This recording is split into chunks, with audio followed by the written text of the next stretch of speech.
A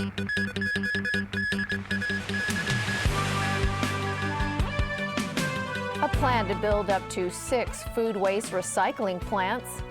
A Thai court orders the government not to use force against protesters. And in Ukraine, a fragile truce between protesters and the authorities.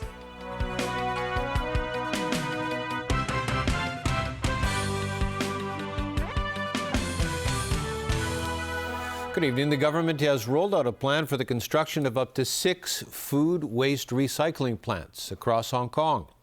Now, despite this type of waste accounting for a substantial part of the territory's rubbish, the Environment Bureau says the new plan is not an alternative to expanding the city's landfill sites. Joel De Silva reports. On average, each Hong Kong resident throws away 130 kilos of food per year. That's almost double what is wasted by people in Seoul and Taipei. As a matter of fact, food now accounts for about 36% of all solid municipal waste produced here. That is why the government has a plan to tackle this problem head-on. We will adopt a multi-pronged approach to achieve the target of reducing food waste disposal by 40% by 2022. The plan maps out 4 strategies focusing on reduction at source, reuse and donation, recyclable collection, and turning food waste into energy. But perhaps its most ambitious part is the setting up of a network of 5 to 6 organic waste treatment facilities that will allow for up to 1,500 tons of waste a day to be converted into electricity and biogas. The first facility at Siu Hall 1 on Lantau Island is already under tender. It will handle 200 tons of food waste per day when it comes into operation in 2016. 2 other similar facilities, one in Shaling in the North District and the other in Shekong, are at an earlier stage of planning. In the meantime, the government is still working on identifying the ideal sites for the remaining 2 to 3 such facilities. This plan arrives at a time when the government is struggling with both a shortage of landfill space to dispose of waste and strong public opposition to any proposal aiming to expand these sites. Still, the Secretary for the Environment warns that this food waste management plan is not a solution to what he sees as the more pressing issue of finding extra landfill space. They would help us in the long run, but when we are talking about the 3 landfill extension plus 1 incinerator cycle trial, they are needed within these 10 years. So they are not to be considered together because one is really an immediate and short-term need, the others are helping us in the longer run. The government believes that the plan to build these organic waste treatment facilities is unlikely to face as much public opposition as landfill expansion plans because their impact on traffic conditions and on the general environment is minimal. Joel De Silva, TVB News. A Thai court has ordered the government not to use force against protesters seeking the resignation of caretaker Prime Minister Yingluck Shinawatra. Meanwhile, the protesters in Bangkok are now targeting companies controlled by the Shinawatra family. Alan Buknia reports. The court ruling comes after 4 protesters and 1 policeman were killed Tuesday in the deadliest clashes since the unrest began in November. The court dismissed the case brought by the protest leaders that the state of emergency announced by the government last month be declared illegal. But it also prohibited the government from using force to crack down on demonstrators.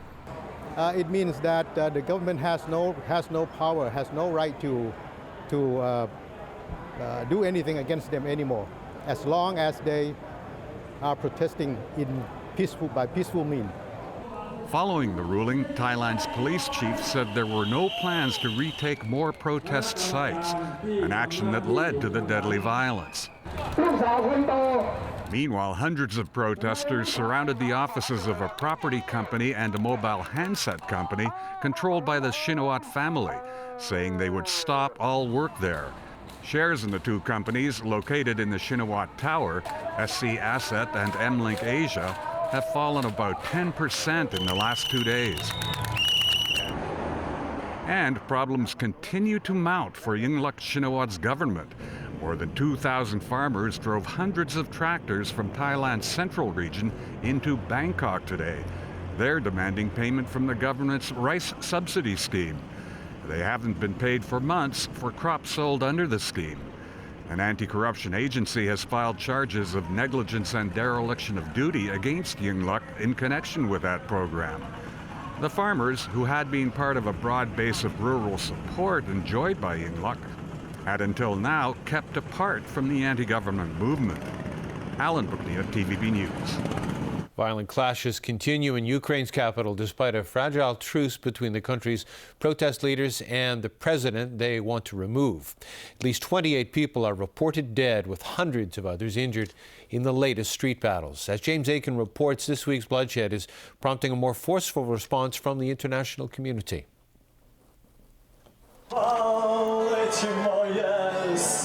A day after the worst violence to grip Ukraine since the anti-government protests began, several thousand protesters remain at Independence Square, the epicenter of the movement to remove President Viktor Yanukovych. 3 months of demonstrations have left much of the capital, like its economy, in tatters. They were sparked when the president shelved an association agreement with the European Union in favor of closer ties with Russia. Russia has since announced a $15 billion bailout for Ukraine. Outside of Ukraine, demonstrations like this are turning up the pressure on world leaders to take action. And now the message of restraint from Washington is taking on a more forceful tone. The Obama administration has made it clear it's holding the Ukrainian government responsible for any repression of protesters. And we'll be monitoring very carefully the situation, recognizing that along with our European partners and the international community, there will be consequences if people step over the line.